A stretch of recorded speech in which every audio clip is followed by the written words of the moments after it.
Alors, vous connaissez toute cette Gemara dans Rosh Hashanah Tetzain Amud Bet. Rabbi Kruspedai Amar Rabbi Yochanan, Rabbi Kruspedai au nom de Rabbi Yochanan, Shlosha Sfarim Niftachim be Rosh Hashanah. Cette histoire, on parle des 3 livres qui sont ouverts à Rosh Hashanah. Lesquels? D'accord. Alors, on s'intéresse aux Bénonim. Bénonim, Telouim, Vaomdim.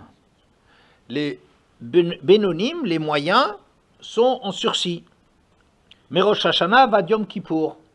Entre Rosh Hashanah et Yom Kippour.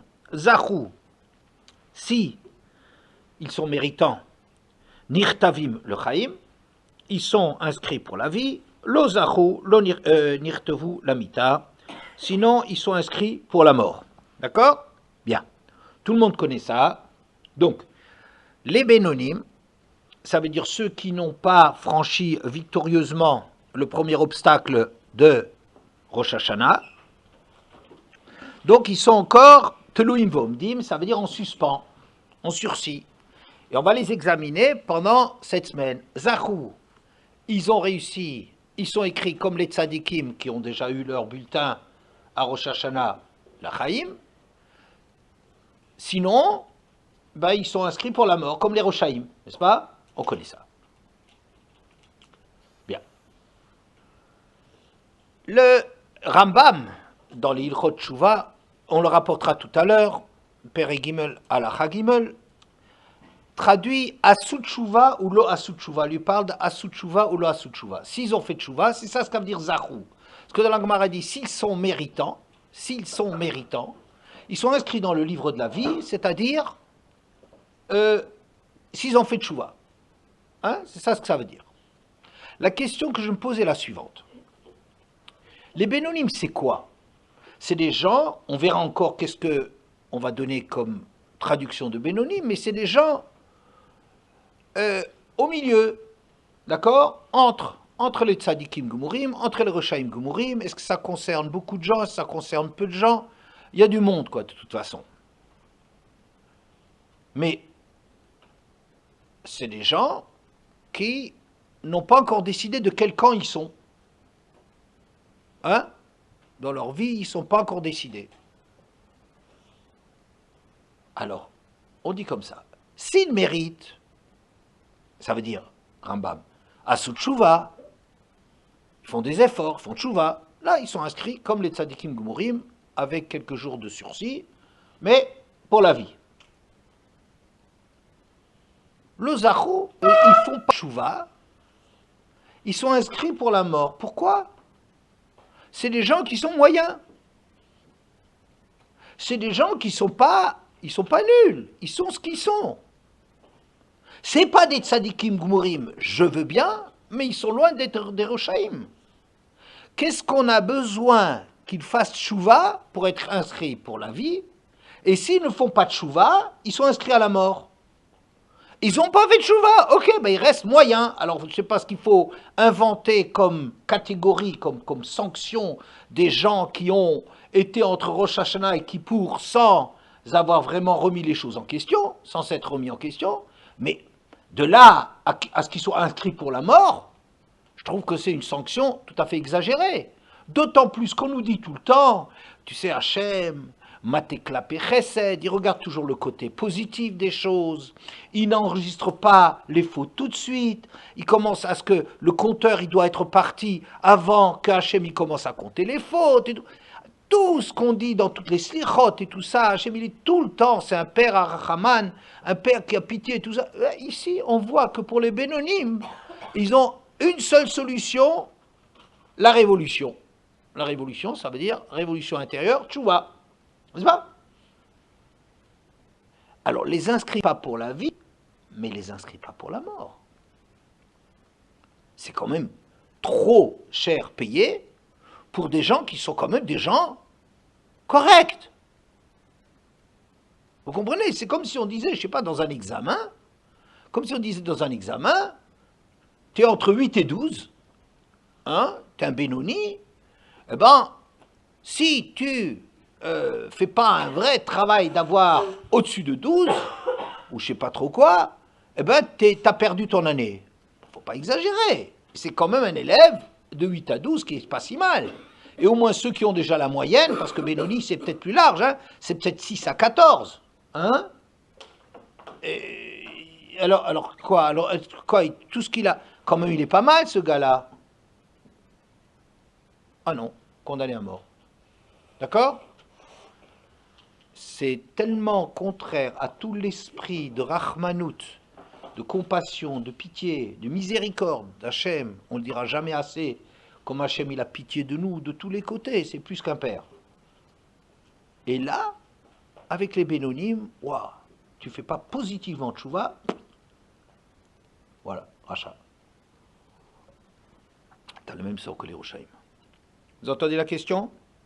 Oui? Bon. On va un petit peu s'éloigner de ça et je vais vous citer un autre texte si on parle aussi de Bénonim. Dans Pirkei Avot, dans le Pereke, en principe la Mishnah Yud Gimel, Abba Midot Bebne Adam, il y a 4 genres, 4 catégories d'humains. La première dont on parle, Sheli, Sheli, Veshelach, Shelach. Celui qui dit ce qui est à moi, c'est à moi, ce qui est à toi, c'est à toi. Quelle est la suite? Zumidat Benonit, la Mishnah écrit, ça c'est un comportement moyen. Veye Shomrim, la suite. Zumidat Zdom. C'est la Midat de Zdom. Celui qui dit ce qui est à moi, c'est à moi, ce qui est à toi, c'est à toi. Alors, il y a une discussion à ce propos, apparemment une discussion. Le premier dit, c'est moyen, c'est passable, Benoni. D'autres disent, c'est la Midat Zdom. Vous savez, qu'est-ce que c'est Zdom? Zdom, c'est une espèce de cruauté avec les gens qui n'avaient... C'est l'absence totale de Rahmanout par rapport aux gens. Ouais. C'est le capitalisme dans sa forme première, aucune pitié, les gens ils ont qu'à mourir, s'ils n'ont pas de travail, ils ont qu'à mourir, et puis ça remontera les enchères, vous entendez un truc comme ça, qu'est-ce que c'est? On joue avec la vie des hommes, donc quand on mourra de faim, ça débarrassera le plancher de pas mal de gens, donc il y a moins d'offres, donc le prix de... Ouais, et entre-temps il y a des gens qui meurent à l'appel. Ouais, enfin, il faut entendre un truc pareil. Bon. Ok. Moi, ce que je ne comprends pas, c'est quoi? Qu'est-ce que je ne comprends pas dans ce Pirkei Avot? Qu'est-ce qu'il y a à ne pas comprendre? C'est les Bénonis. Pardon? Pourquoi on compare en même temps Bénonis et la Midat de Stam, puisqu'ils étaient cruels, alors que les Bénonis, les personnes de Sodome, c'était des Réchaïm, alors que là on dit des Bénonis. Voilà, très bien. D'accord? Bon, on va dire quoi? Benoni, c'est pas si mal. Il a la moyenne, il passe. Sans félicitations du jury, sans rien, mais il passe. Il a son examen. Hein? Ce qu'on appelle Benoni, ça passe toujours. Hein? Bon. Alors, et là, Yeshobrim Zumidatzdom, c'est tellement minakatse, la katse, presque, d'un extrême à l'autre. C'est exagéré, c'est deux jugements très éloignés l'un de l'autre. Alors, j'ai pensé, il est possible qu'on veut nous dire que quelqu'un qui est moyen, au fond, peut-être, il a de la midatzdom. Méfiez-vous de l'être humain. Si quelqu'un, c'est pas un type bien, ou voir qu'est-ce qu'il y a là derrière, il y a peut-être de la cruauté de midatzdom là derrière. Bon, mais ça, c'est déjà la psychologie très profonde sur laquelle je n'ose pas trop m'aventurer. Hein, je ne donne pas ça comme chat parce que hein, c'est risqué un peu de dire c'est ça l'être humain. Pourquoi tu l'appelles alors Benoni? Hein? Oui, c'est Benoni, mais il y a un autre regard là-dessus. C'est Midatzdom, parce qu'au fond d'un Benoni se cache un cruel personnage et que... Ouais. Il y avait un film très connu en Amérique, donc je ne pourrais pas vous dire le nom, qui je ne sais même pas comment c'est, je n'ai pas vu évidemment, mais qui était... un type, il était chargé d'obtenir des résultats d'une victime, ouais, ça s'appelle, et si la victime ne répondait pas bien, il avait lui des décharges électriques pour la stimuler. Ouais. Je ne me souviens pas, c'est dommage que je ne me souviens pas du thème du film, parce que ça serait mieux raconté que cela. Et alors, il faisait un test, il passait, pourquoi vous avez parlé de ce truc? Pourquoi vous êtes les mêmes cinéphiles, là? Bon, ok. Alors, c'est pas grave, hein, j'ai rien dit. Je dis rien du tout là-dessus. Donc, on a fait un test avec des tas de gens, et on a vu que les gens, ils avaient le droit, ils disent, écoute, fais marcher ton bonhomme, là, il répond pas, il se donne pas de la peine. Et alors, il lui donnait une décharge électrique, il pouvait donner une décharge électrique, ça stimule. Alors on voyait sur le type, paraît-il, hein, on voit le type, ah, oui, comme ça il est en train de, oui, bon c'est bidon, mais enfin c'est du cinéma. Bon, il devait être bon l'acteur. Et il continue à pas savoir. Alors il y a le niveau numéro 2. Alors, ah, oui, vous comprenez, vous voyez le truc, je ne sais pas comment c'est, j'ai pas vu le film. Mais on peut imaginer, quoi, qu'est-ce que c'est de recevoir une décharge électrique. Et le truc, il peut monter jusqu'à 10, enfin à 10, c'est, voilà, Kaddish. Ouais, bon. Alors, il paraît, et c'est ça qui a été très extraordinaire, que ce test a donné des résultats terrifiants. Que les gens, ils prenaient tellement à cœur de faire travailler ce bonhomme, de le faire bouger, que il y en avait plein, je ne sais pas quelles étaient les statistiques intéressantes, qui allaient jusqu'à ce que le bonhomme il soit à peu près mort, ou à peu près mort. Bonne chez l'Olam. Tu n'as rien à faire avec un bonhomme. Tu ne gagnes pas de l'argent avec ça. C'est pas ta vie. Tu n'as rien à faire avec ça. Il y a un bonhomme, il répond pas. Laisse-le tranquille, ça veut dire. Ouais. Alors on voit des gens, j'appellerais ça Benoni, ça veut dire c'est un échantillon de la population américaine. C'est médiocre, je veux dire, l'Américain moyen, c'est un gars qui est un peu obèse du cerveau, à défaut d'autre chose. Hein? Bon, mais c'est Trump, vous voyez, c'est un peu genre un peu, mais sur le plateau d'une balance, il y a un éléphant qui monte tout de suite. Oui, bon. Mais les résultats, ça a fait un traumatisme, les résultats de cette enquête, sur lequel on a tourné, à partir duquel on a tourné un film, ils ont fait un carton. Ça veut dire que ça a été une réussite, un truc, mais qui a ébranlé vraiment, rien n'a changé depuis, j'imagine, mais ça a ébranlé vraiment les gens de se dire quoi? Ça veut dire que le Benoni, le bonhomme l'américain moyen, le type moyen de la rue comprend, il y a, je ne sais pas combien, énormément de pourcentage de la population moyenne américaine qui était prêt à donner des décharges mortelles ou quasi mortelles, parce qu'on les a chargés de... Oui, c'est pour comprendre. En vérité, les fonctionnements, vous voyez, quand on dit que les Allemands, ils sont devenus nazis et tout ça, mais les Allemands, c'était des gens qui étaient civilisés, plus ou moins, un peu, parfois. Ouais, bon, ça existait. Et puis, vous voyez que ça devient des nazis, des types complètement prêts à, pour peu qui sont terrifiés, qu'on sache les manipuler, leur faire un discours, un truc de genre-là, on voit que... Alors, c'est peut-être ça ce qu'on veut dire, que derrière la Mida Bénonite, si t'es pas vrai un tzaddik qui échappe à la Mida Bénonite, peut-être il se cache derrière cela un rachat gamour, vraiment un cruel, un type... Peut-être. Bon, Bon. Alors, moi j'ai pensé expliquer ça comme ça.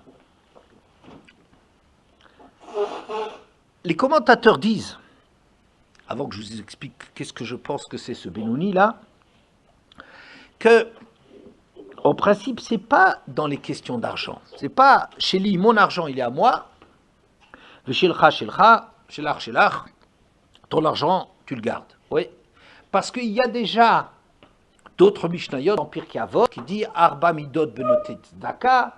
Il y a déjà différents comportements de ceux qui donnent la tzedaka. Donc on ne parle pas ici de la tzedaka ou des questions d'argent. Bon.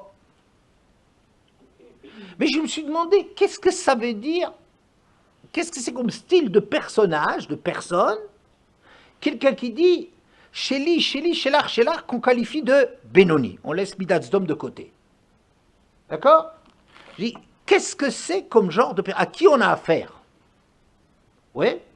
On peut dire, c'est un type, oui, c'est un type moyen, il n'est pas, oui, a priori, c'est comme ça qu'on explique. Benoni, bon, il n'est pas méchant, il n'est pas bon, quoi, puisqu'il y en a d'autres. Celui qui dit ce qui est à moi, c'est à moi, et ce qui est à toi, c'est aussi à moi, c'est rachat, trop facile. Celui qui dit ce qui est à moi, c'est à moi, et ce qui est à toi, ce qui est à moi, c'est à toi, et ce qui est à toi, c'est à toi. Alors ça, c'est un, ça c'est un chassid. Bon, bon. Ce qui est à moi et à toi, et ce qui est à toi et à moi, c'est un crétin. Oui, un Maharetz. Ça veut dire un communiste. Ouais, on partage tout. C'est une vision un peu déconnectée de la réalité humaine que de croire qu'on peut mettre tout en commun. Hein? Comme disait l'autre, il faut bien connaître cette définition. Qu'est-ce que c'est le capitalisme? C'est l'exploitation de l'homme par l'homme. Et qu'est-ce que c'est le socialisme? C'est juste le contraire. Bon. Je vois qu'il ne sourit pas, c'est pas un bon signe pour vous. C'est pas dans la catégorie de Benoni. Bon. Alors, je reviens chez nous. Alors je dis, bon, c'est vrai, on pourrait dire, il y a le tzaddik, il y a le chassid, il y a le rachat, il y a le truc, bon, c'est un peu simple. J'ai pensé en vérité que c'est tout simplement rien d'autre que l'individu. Qu'est-ce que c'est l'individu? Qu'est-ce que c'est qu'un individu qu'on appelle, que celui qui dit Sheli, Shelar, on appelle ça un Benoni. C'est un bonhomme qui dans sa vie se préoccupe de lui.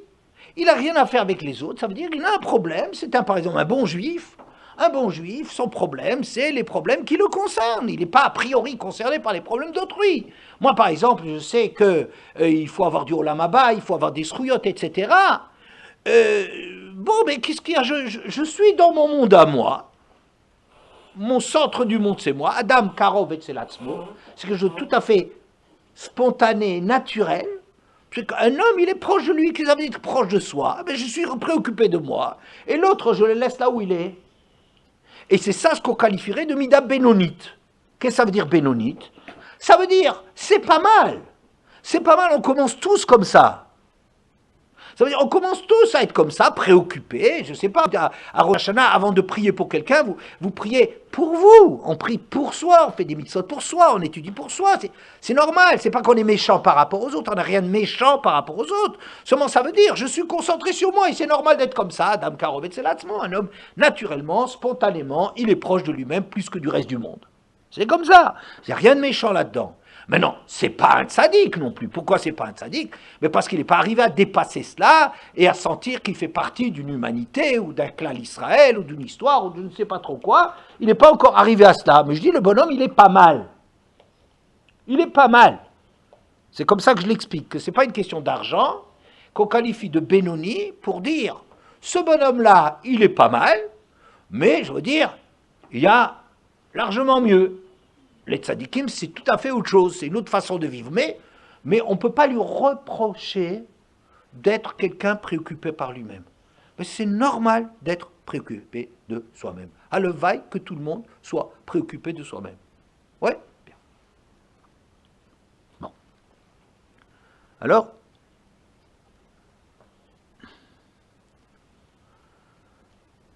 Yeshomir Zumidatzom. Il y en a qui disent c'est Midatzom. Je ne comprends pas.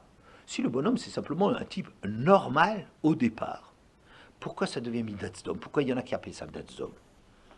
Je dirais parce que c'est vrai qu'au départ, on est au niveau d'une préoccupation par rapport à nous-mêmes, qui n'est pas méchante par rapport au monde, mais qui est indifférente par rapport au monde, parce qu'on est concerné par nous-mêmes. Et c'est une bonne mida, d'ailleurs.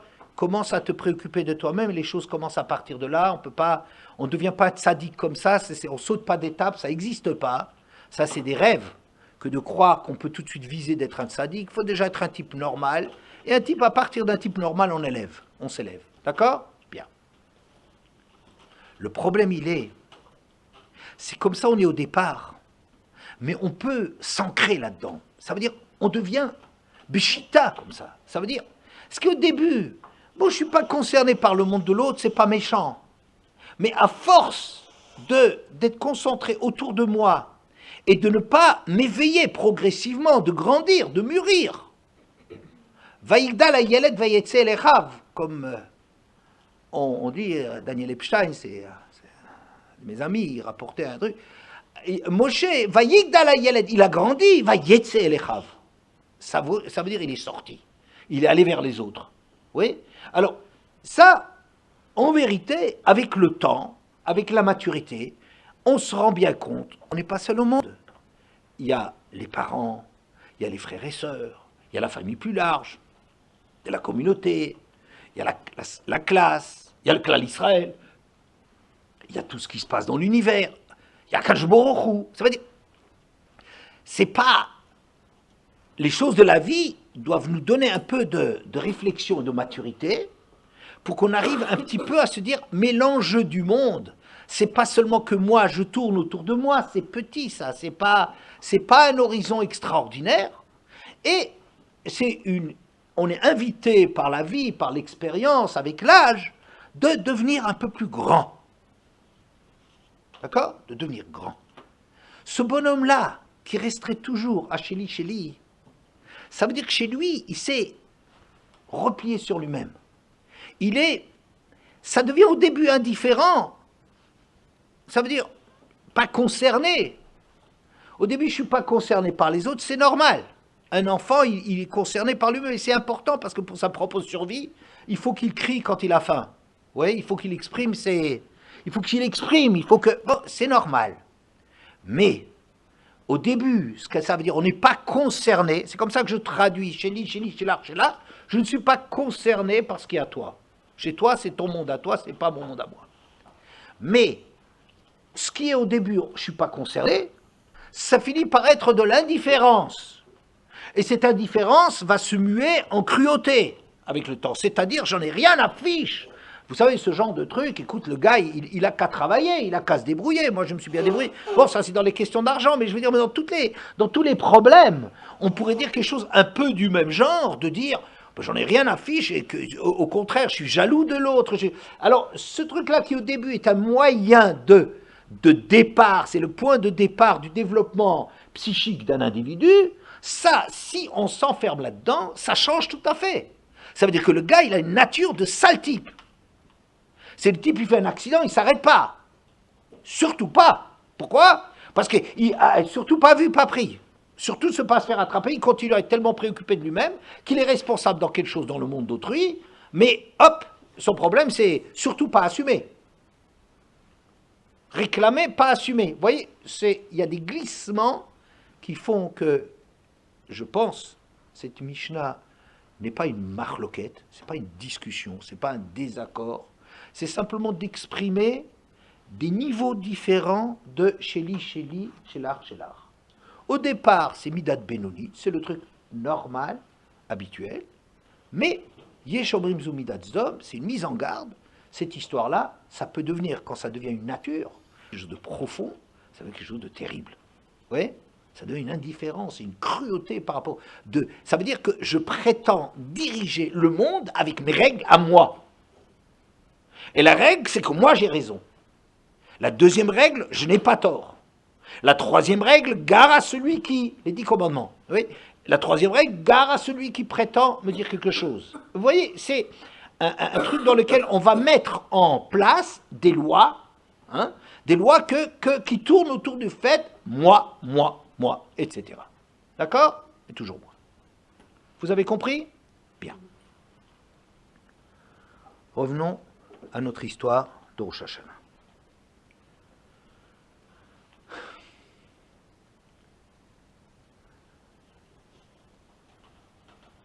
Je vous ai demandé, au départ, une question.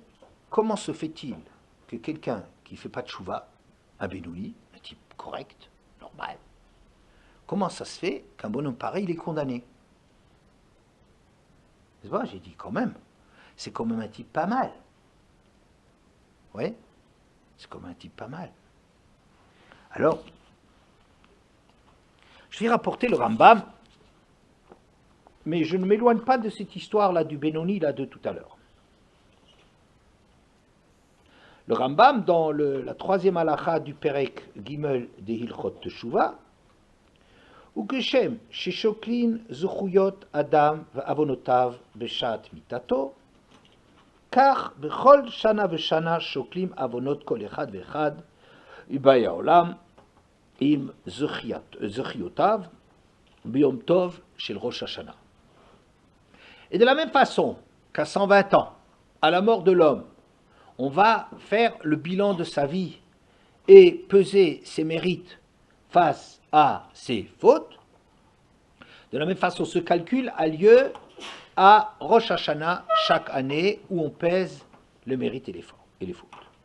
Mi shenim tzadik, nertam le chaim. Celui qui serait tzadik, il est inscrit pour la vie.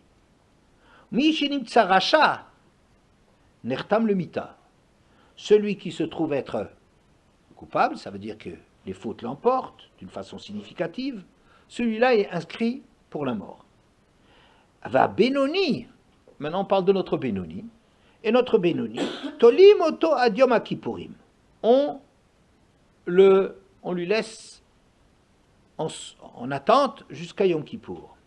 Imasa teshuva, ce que je vous avais raconté, Zachou, que Rambam traduit. S'il a fait teshuva, nertam le chaim, il est inscrit pour la vie.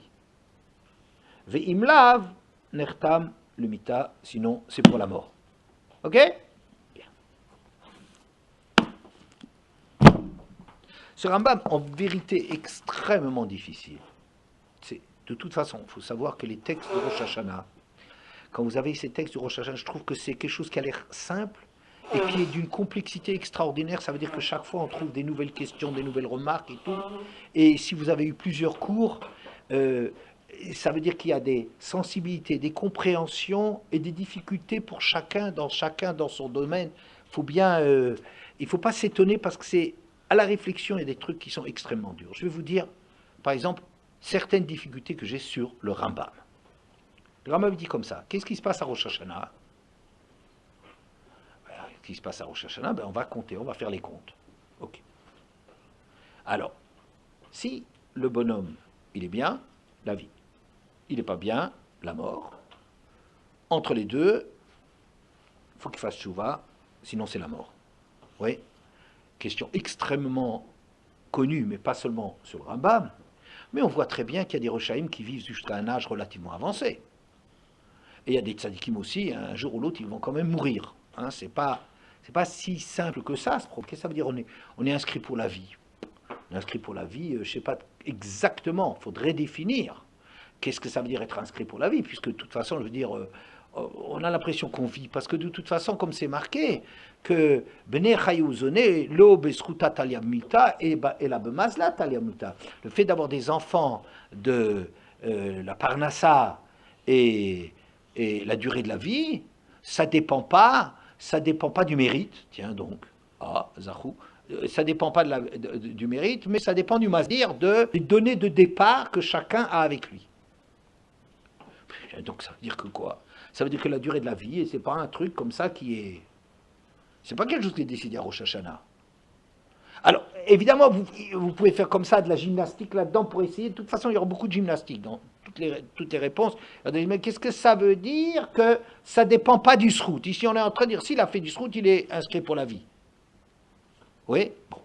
Et puis l'expérience nous montre bien que ce n'est pas la durée de la vie, peut-être à la limite, mais je veux dire, mais normalement, un bonhomme, il vit parce qu'il vit, c'est ce que le texte, il dit. La Gemara dans Moïd Katan, que je vous cite, c'est comme ça veut dire, il vit parce qu'il a une durée de vie, parce qu'il a une bonne santé. Alors, allez-nous, il peut tomber malade, etc., mais c'est quelque chose d'assez rare et qui ne dépend pas tellement du fait, en vérité, qu'on a l'impression que c'est un tzaddik ou un rachat.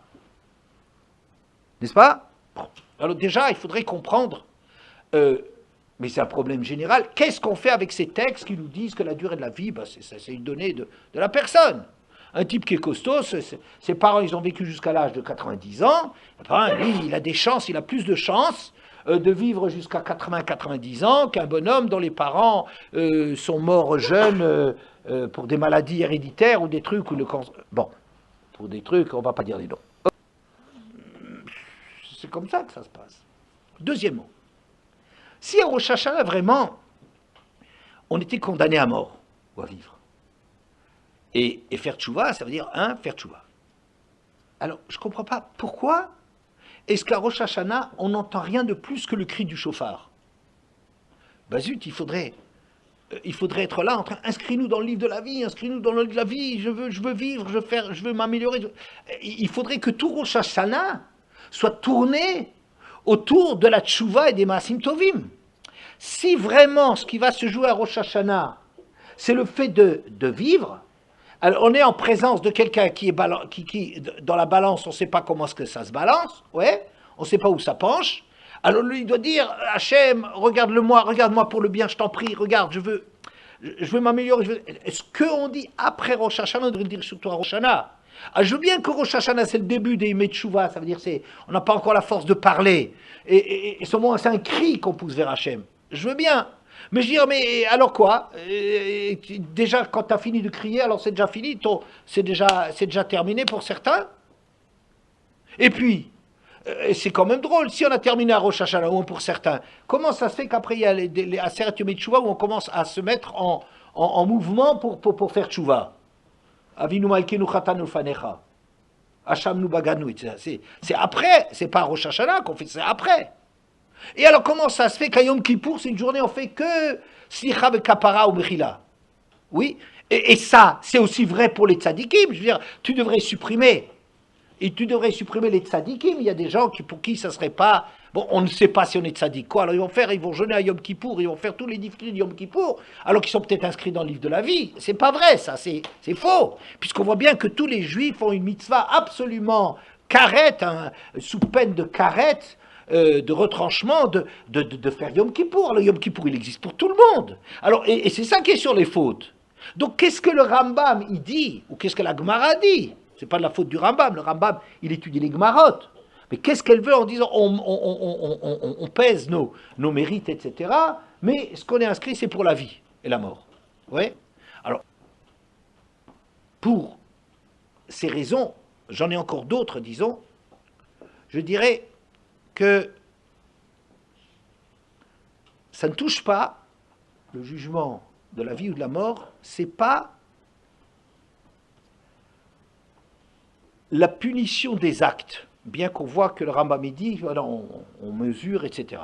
Bon, je veux pas faire ici un cours sur lequel le Rambam, j'explique beaucoup plus à fond ce que je pense de la thèse du Rambam, qui est très difficile et extrêmement intéressante. Mais ce qui est en jeu, c'est la chose suivante. Et ça, c'est un grand chidouche auquel j'ai abouti. Qu'est-ce que c'est cette mita qui fait mourir personne? Oui. Qu'est-ce que c'est ce chaim qui n'est pas une question tellement de continuer à vivre? Je pense que c'est autre chose dont il est question. On a trois catégories. On a une catégorie Rechaim, on a une catégorie Benonim, on a une catégorie Tzadik. D'accord? La catégorie Rechaim, vous savez ce que c'est Racha? À mon avis, c'est pas le méchant, le mécréant, le sale type. C'est un style de bonhomme qui est tourné vers lui-même, qui se préoccupe de sa vie, et puis voilà, point barre. Ça veut dire quoi? C'est une vie où il n'y a pas de grandeur. C'est pas que c'est nécessairement méchant, ça peut être méchant, ça peut être un méchant, ça peut être un qui ne croit pas. Mais le test ici, c'est est-ce qu'il y a quelque chose qui vibre à l'intérieur de la personne? Est-ce que c'est une personne qui se passe quelque chose? Il y a des gens, il ne se passe rien. Qu'est-ce que ça veut dire il ne se passe rien? Quand on dit Rechaim afilu bechayem nikraim metim, les Rechaim, même de leur vivant, ça s'appelle Racha. Ça s'appelle, même de leur vivant, ils s'appellent morts. Ils ne sont pas morts, ils sont vivants. Donc ce qu'on appelle mort, ce n'est pas exactement la mort physique. C'est pas de ça qu'on parle. Mais qu'est-ce qu'on parle? Qu'un rachat, c'est un bonhomme dans lequel il n'y a rien qui le sort de lui-même, de sa préoccupation, de son nombril. Il est au centre de son monde. Il n'est pas nécessairement mauvais, il est peut-être... Mais c'est un bonhomme, il manque totalement de grandeur. C'est un petit bonhomme. Ça, il n'y a pas d'envolée, il n'y a pas de choses qui le remettent en question. Il n'y a pas de bouleversement, il n'y a pas de séisme dans ce bonhomme. Dans sa vie, qu'est-ce qui se passe? C'est plat. Je ne dis pas que ce bonhomme-là, il ne travaille pas 24 heures par jour. Je ne dis pas que ce bonhomme-là, il ne court pas et qu'il ne se préoccupe pas et que ceci, cela. Je ne dis pas ça. C'est un bonhomme peut-être extrêmement occupé, qui n'est pas méchant. Ce n'est pas marqué sur le visage des gens quand vous allez dans la rue. Ça, c'est un rachat. Oui? Non. C'est un bonhomme, c'est nous. C'est nous, une possibilité que nous soyons éteints. Qu'est-ce que ça veut dire éteint? Eh bien, comme un bonhomme, il est pris par la vie. On veut regarder la vie d'un type normal. Il a tout est rangé. Il n'y a rien, il n'y a pas de remise en question. Il a le boulot, il a la télé, il dort, l'éducation des enfants. Il est marié. Ouais, mais son temps, il est occupé à plein temps. Occupé à plein temps à rien. Enfin, à rien. À quelque chose qui est seulement les moyens de subsistance. C'est pas la finalité de la vie. Pas de finalité. C'est une vie qui... faut bien gagner sa vie. Bon, quoi? Un homme, il est créé pour se nourrir. Ça, c'est les animaux. Ouais.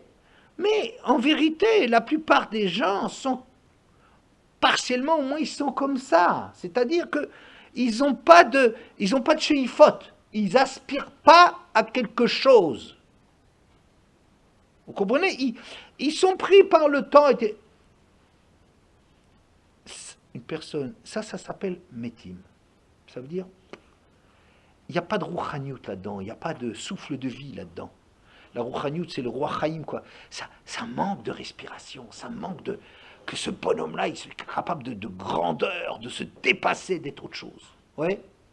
Eh bien, la sanction de cela, eh bien, ce rachat qui, même de son vivant, il s'appelle Maître, eh bien, sa sanction, c'est de continuer à être Maître. C'est pas tellement grave. C'est comme il est. Ce bonhomme-là, il se bouge pas. Il est comme ça, bon, très bien, ça continuera comme on l'a dit, il n'y a rien de grave, il ne va pas mourir. Non. Il ne va pas mourir, il ne va pas avoir des maladies spéciales, ça peut arriver, mais comme ça peut arriver. Mais ça ne va pas, c'est pas ça Rosh Hashanah. Rosh Hashanah veut dire, il n'y a pas de souffle, il n'y a pas de roi Chaim dans cette personne. D'accord? Il est petit, il reste petit, il est mesquin, il est misère, il a même un bonhomme peut-être pas mal, il est peut-être gentil, il est gentil, il dit bonjour aux voisins, il promène son chien en faisant attention, oui, bon. Ou il met les pieds à cause des autres chiens, oui, bon, enfin. Peu importe, c'est pas un méchant. Pas nécessairement, mais c'est un bonhomme éteint. Il y a le Benoni. Catégorie du milieu, c'est autre chose. La catégorie du milieu du Benoni, je prétends, mais ça c'est vraiment des choses, disons qui me sont venues avec beaucoup d'années derrière moi. Hein, disons, c'est la lecture que moi je propose. Le Benoni, c'est ce qu'on appellerait quelqu'un qui pourrait faire les choses Miyira, qui pourrait peut-être même faire Tchouva Miyira. Ça veut dire quoi? Un bonhomme qui a des craintes, il a des espoirs. C'est quelqu'un qui fait Tchouva Miyira. Hein? C'est un bonhomme il a peur d'Akadosh Baruch Hu. Il a peur. Il comprend des choses, celui-là. Il comprend que les actes, on doit payer. Oui? Ou bien qu'on appelle ça Meyira, Yira c'est l'olima, ou bien il espère, il veut travailler pour le Gan Eden, pour le Lamaba. Ouais? C'est un bonhomme, je dirais, dans son monde, il y a ce qu'il est et des sheifot, il y a de la respiration dans son monde. Ça veut dire c'est un monde de l'olishma. Qu'est-ce qu'on appelle l'olishma? Il pourrait même faire tchouva, mais l'olishma, ça veut dire pas pour la chose elle-même, mais par rapport à lui-même. Il a un intérêt dans cette chose-là. Mais ça peut être un intérêt élevé. Ça veut dire ça peut être un intérêt de quelqu'un qui a un vrai ma'amine et qui a peur, qui a très peur d'Akadosh Baruch Hu et qui a très peur du Gehinam. C'est pas, il n'est pas nul, c'est un bonhomme, je veux dire, un bonhomme qui est bien, il est mefoutard, il est normal, il est développé. On ne parle pas de monstre là-dedans, on parle de nous. Ou bien qui espère, qui fait les choses parce qu'il espère à Olam Haba, il sait qu'il faut souffrir dans ce monde-ci, souvent que les choses sont difficiles à obtenir et qu'il faut travailler longtemps. C'est un homme, il a des sheifot. D'accord? Quelle est la différence avec le premier? Le premier, il n'a pas un défi, il n'a pas un challenge. Il n'a pas face à lui un truc auquel il se mesure qui est souci de se dépasser. Alors ça peut être aussi le juif, hein? Le juif il peut être un rachat, le juif. Qu'est-ce que ça veut dire rachat? Comme je dis rachat, c'est pas une notion de méchant ni mécréant. Ça peut être un juif, il va à la choule, et trucs, mais c'est un homme qui n'a pas de préoccupation. Et nous Yodé Alishol, il se rend même pas compte qu'il y a quelque chose qui se passe dans le monde. Vous savez, je fais souvent remarquer que dans la Haggadah de Pessah, le Eno Yodé Alishol, on lui dit Bavourze Asa Hashem li, B'tsetimi Mitzrayim, Hashem il m'a fait pour moi quand je suis sorti d'Égypte. C'est la même chose qu'on dit au rachat. Seulement le rachat, il est méchant, il rejette les autres. Alors il dit, il m'a fait pour moi et pas pour toi. Toi, tu ne l'aurais pas eu. D'accord? Ça, c'est une Hakei Chinav. On l'agace, on l'attaque, on essaie de le réveiller, de dire, mais qu'est-ce que tu imagines, quoi? Que toi, tout seul, tu te construis. C'est pas sorti, toi. Mais le Enu Yodé Alishol, je fais remarquer, mais c'est le même verset. Alors on n'est pas méchant, mais c'est la réalité. Si tu n'es pas sensible, tu ne sais pas demander, tu ne sais pas interroger, tu ne sais pas t'étonner, tu ne sais pas trouver que les choses ne sont pas normales, que la vie, c'est pas plat. Oui? Si tu ne sais pas t'étonner de ça, il ne sort pas d'Égypte, il ne sort pas de son truc, il ne sort pas de son troum. Alors ça peut être un juif qui gère ses mitzvot, qui gère sa tfila, qui gère ses tfilines, qui gère des trucs et machin, mais je veux dire, il ne se passe rien. Alors on dit, il ne se passe rien. Le Benoni, il se passe quelque chose, c'est-à-dire, c'est quelqu'un qui dans sa vie, il se mesure, il est Benoni, et à la fois, c'est quelqu'un qui est tourné autour de lui-même, mais en même temps, il a des choses qui lui permettent des préoccupations. Attention, celui-là. Attention. Quelqu'un qui a des préoccupations, vous me dire, ben, il est pas mal déjà celui-là. Et le tzaddik, encore, je vais revenir au Benoni tout de suite, mais le tzaddik, c'est quoi? Ah, ça, c'est quelqu'un qui vit déjà une réalité qui est au-dessus de celle de l'individu. Il vit déjà pour sa famille, pour le klal, il vit à une autre sensibilité. C'est pas comme on peut simplement gagner de l'argent, je veux dire, être un rachat. On peut gagner de l'argent, être un Benoni, on peut gagner de l'argent, être un tzaddik. Mais le problème, c'est qu'est-ce qui se passe derrière? Qu'est-ce qui se joue là derrière? Il y a un bonhomme, lui, il est quelqu'un qui il se sacrifie, il ne faut pas avoir des termes comme ça qui font peur et qui sont un peu chrétiens comme ça. Non, il comprend que la vie, il y a des enjeux qui sont extraordinaires, que le clan Israël, il dépend de nous, qu'on a des responsabilités, qu'on n'est pas seul au monde. C'est un bonhomme qui vit autre chose. Il est sorti de son cocon d'individu. Ça, c'est le tzaddik. Un bonhomme qui est comme ça, un tzaddik, il reçoit la vie. Qu'est-ce que ça veut dire? Il récolte exactement ce qu'il est. C'est pas un truc, c'est pas la durée de vie, c'est pas la sympathie de trucs, c'est pas des possibilités de... Je m'éloigne de beaucoup de pshatim avec ça, hein, attention, hein, mais je pense que ce qu'on dit, il est zoré de la vie, il reçoit la vie parce qu'il est vivant. Un bonhomme qui arrivait à s'élever, à se mettre à un certain niveau, ça veut dire que sa vie chez lui, c'est pas le truc naturel. Le truc naturel, c'est le Benoni. C'est l'individu. Mais le bonhomme, il vit pas, il a dépassé ce truc-là, c'est une lutte perpétuelle, une préoccupation d'autrui, de vivre à une autre dimension, de pas sur son centre du monde, c'est un centre qui le dépasse, ça veut dire il est l'ishma, lui fait pour la chose pour elle-même, pas par rapport à lui. Mais le Benoni, notre Benoni, vous savez, le problème, c'est qu'il y a des gens qui sont Benoni comme le Benoni de Pirkei Avot, et que ça risque de devenir Midat Sdom. Ça veut dire quoi? Il y a des gens, c'est vrai, ils savent que la vie, c'est pas seulement le gagne-pain. ce n'est pas seulement les préoccupations immédiates, ce n'est pas seulement le problème immédiat. Ils le savent. Mais quoi? Ils le savent toujours. Et ils continuent à le savoir. Ça ne bouge pas. Et Bono chez l'Olam, à certains moments, tu comprends des choses. Tu as compris qu'il y a des choses qui sont importantes. Tu as compris qu'il faut vivre à un autre niveau. Tu as compris ça.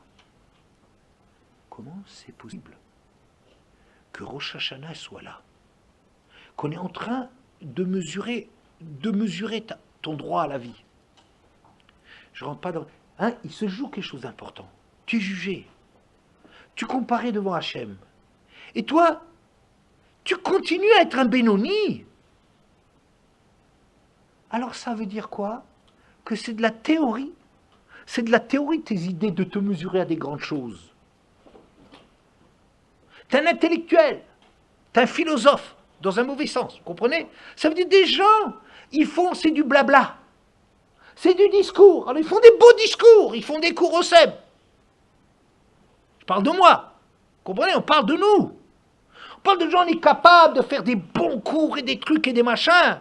Mais d'accord. Pourquoi? Mais parce qu'on est un Benoni, parce qu'en vérité, on se préoccupe, on réfléchit, on sait qu'il faut être grand, on sait quel est le sens de la vie, un peu, quoi. On comprend à notre niveau un petit peu quelque chose. Mais est-ce qu'une chose pareille, il y a des moments où ça veut dire quelque chose pour toi? Ou bien tu fais un discours de rabbin? C'est-à-dire que toi, tu fais un discours, mais c'est pour les autres en espérant que les autres, il y a quelqu'un qui entend. Est-ce qu'il y a quelque chose qui, à un certain moment, va changer? Or, quelqu'un qui passe Rosh Hashanah et que ça ne change pas, je dis c'est du discours son truc. Il n'y a pas de différence entre Benoni et le rachat du début. Pourquoi? Il est enfermé dans le même monde seulement. Le rachat, il ne parle même pas d'Olam Haba, il ne parle pas d'Akadosh Borou, il ne parle pas des choses qui fâchent ou des choses qui secouent, etc. Il n'a pas de... Lui, Bichlal, il est dans un monde qui est éteint, mais il y en a d'autres qui sont dans un monde dans lequel ils se rendent compte qu'il se passe quelque chose, mais qui n'en font rien. Donc ça veut dire que c'est la même chose. C'est un teva, ça devient une nature comme le Midas d'homme, vous comprenez? Comme ce bonhomme-là, au départ il n'est pas mauvais, mais ça devient quelque chose qui... il est fixé, il est figé. Il est figé. Il est figé sur un truc, seulement il fait des beaux discours. Mais c'est que du discours. La preuve, c'est qu'à Rosh Hashanah, quand tout le monde est examiné, lui reste Benoni. C'est pour ça la question qu'on avait au départ. Quelle était la question au départ? Comment se fait-il qu'un Benoni, il faut qu'il fasse Zahou, qu'il fasse Tchouva, comme dit le Rambam, pour être dans le bon camp? Mais s'il ne le fait pas, eh ben, il est mita, la mita. J'ai dit, c'est pas normal. Et dire, si les trucs, c'est des maasim et des choses de genre là, je veux dire, il a quand même fait, il a une tonne de trucs. Alors on va pas dire, oui, mais il a pas utilisé le fait que c'était Rosh Hashanah. Il n'a pas fait la mitzvah de Rosh Hashanah. Il n'a pas fait la mitzvah de Tchouva, qui est une mitzvah importante. Je dis, d'accord, c'est une mitzvah très importante. Mais est-ce que c'est pour ça, c'est à cause de ça qu'il est condamné à mort, à mita? Je dirais, c'est pas... D'accord, il n'a pas fait une mitzvah très importante, mais il y a encore d'autres mitzvahs importantes. Lui, là, sur une année, un type qui a 12 sur 20, il ne passe pas en dessous de la moyenne parce qu'il n'aurait pas fait tchouva à Rosh Hashanah. Alors moi je dis, c'est pas ça la raison, c'est pas parce qu'il a négligé une mitzvah. C'est parce que le fait qu'il passe à côté de ce qui s'appelle un moment où il se passe quelque chose, c'est qu'il ne se passe rien. Et quelqu'un qui ne se passe rien, il reçoit ce qu'il reçoit. Vous voyez, je dis en vérité, il n'y a que cela qui est intéressant dans le jugement. Il y a soit on récolte ce qu'on est, soit on est éteint, ça continue comme ça, mais c'est pas grave. C'est lamentable, mais c'est pas grave. C'est-à-dire, lui, il ne le ressentira même pas. Il continuera à vivre, à papoter, un truc, un machin, continuer sa vie comme elle était, sans qu'il se passe grand-chose. C'est peut-être même lui, il n'est peut-être même pas sensible à cela. Peut-être qu'il n'est même pas sensible à cela. Peut-être. Mais en soi, c'est la mort.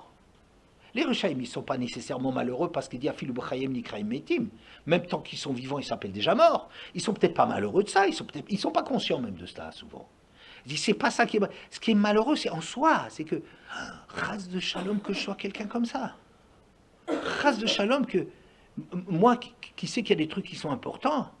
Mais race de shalom, c'est un bonhomme qui fait du discours, qui bouge jamais, qui fait des cours. Je me préoccupe de faire des cours. J'essaie de faire des bons cours. J'essaie d'être apprécié ou compris ou ceci ou cela. Mais en vérité, c'est des cours à l'usage des autres. Ça, c'est rachat. Ça veut dire que c'est quelque chose qui simplement... C'est simplement que je pourrais écrire des bouquins. Et le problème dans la vie, c'est pas d'écrire des bouquins et de faire des discours. Le problème, c'est qu'il se passe quelque chose. S'il se passe quelque chose, qu'on vit à une dimension, qu'on se rend compte, une bonne fois pour toutes, qu'à Rosh Hashanah, on se dit, mais attends, Bacher ou Cham, tout se joue maintenant. Et c'est de ça que j'ai peur. C'est de ça que j'ai peur. Que je bouge pas à un moment pareil, c'est ça que j'ai peur. Donc les Bénonim, ils ont encore la chance. Et peur de cela. Et peur de cela. Chaz de Shalom, que le Xardin y soit. Tu es éteint chez toi, il ne se passe rien. Tu continues à faire le même cours, tu continues à parler les mêmes discours, mais il ne se passe rien. La vérité, c'est, regarde ça un peu. Il n'y a rien. Et parfois, on voit un petit jeune de rien. Et on le voit, il comprend les choses, il avance, il entend. Il entend quelque chose, ça bouge quelque chose dans sa vie. Je dis, Chaim, il est vivant. Oui, il est vivant. Je veux juste rapporter quelque chose dans la paracha que je crois qui concerne cela. Atem Nitzavim. Oui, alors là, la Gemara dit ce que ça veut dire Atem Nitzavim, Ayem Kulchem, après Parashat Kitavo. Rashi dit, c'est à peu près au début, dans Kaftet, dans le Pasuk Yud Aleph, Yud Bet, à l'intérieur du Rashi, Midrash Agada, Lama Nismecha Parashat Atem Nitzavim, les Klalot. Pourquoi est-ce que Nitzavim, cette paracha, vous êtes tous debout, oui, c'est la paracha qui suit Kitavo, où il y avait tellement de malédictions. Le fils chez Shamou Israël, Mea Klalot Chaser Shtaim, parce que les Juifs, ils ont entendu les 98 malédictions, Chutz Mimem Tet chez Betorat Kohanim, à part les 49 qu'il y avait dans Bruchotai, Oriku Penem, ils ont commencé à devenir livides, leur teint a viré au gris, quoi, hein, vous entendez, oh papa, Vamrou, Mi yochal la mode beilou. Il dit, mais on est condamné, c'est tout. Ouh là là là là, qu'est-ce qu'il y a comme éventail de punition, hein? Mi yochal la mode beilou. Qui peut survivre à tellement de malédictions terribles. Il trille Moshe le Faïsam. Moshe a commencé à les réconforter. C'est pour ça que Nitzavim, ça suit Kitavo. Atem Nitzavim, Ayom. Vous êtes debout, hein, regardez, vous êtes debout. Harbei chastem la makom. Vous avez tellement fâché Hachem, et pourtant, vous êtes encore là. Il ne vous a pas effacé. Variatem kayamim. Le fanav, vous êtes nitzavim atem lifnei Hachem elokechem. Vous voyez, vous êtes encore là. Et Rachid dit après, vaklalot ve'isurim. Mais kaimim etrem, les klalotes et les souffrances, les épreuves et tout, ça vous fait résister, exister, subsister.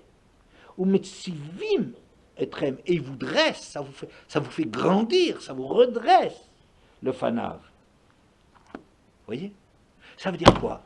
Ça veut dire, les klalotes, le but des klalotes, c'est pas du tout qu'Hachem, quelque part, Chaz Shalom, il veut quelque chose contre les hommes. Ça, il faut... Si une chose qu'il faut retenir, Hachem, il veut plus notre bien à nous que nous-mêmes on veut notre propre bien.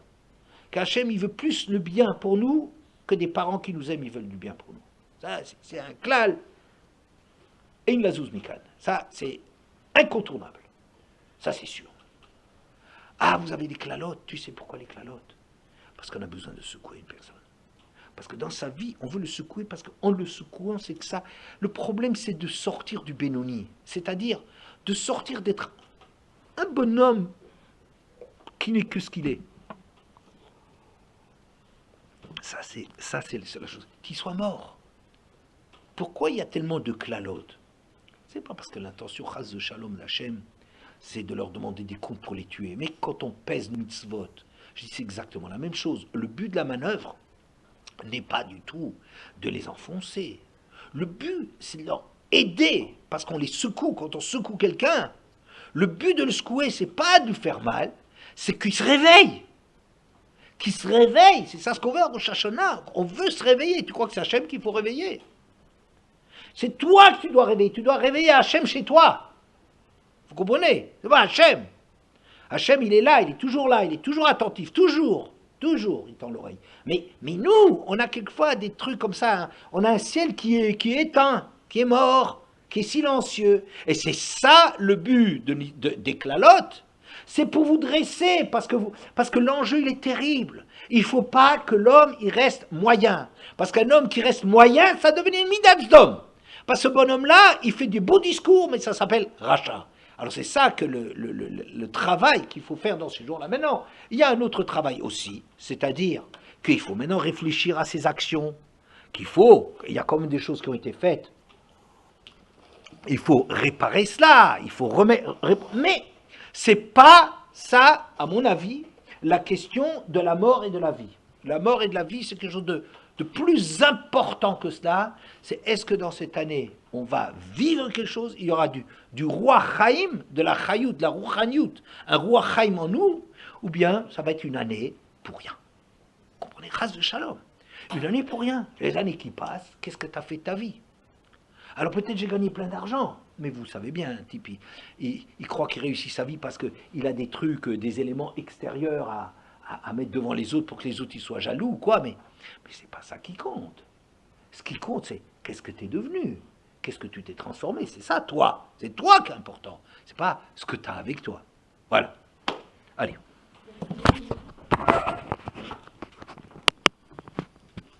Pas non.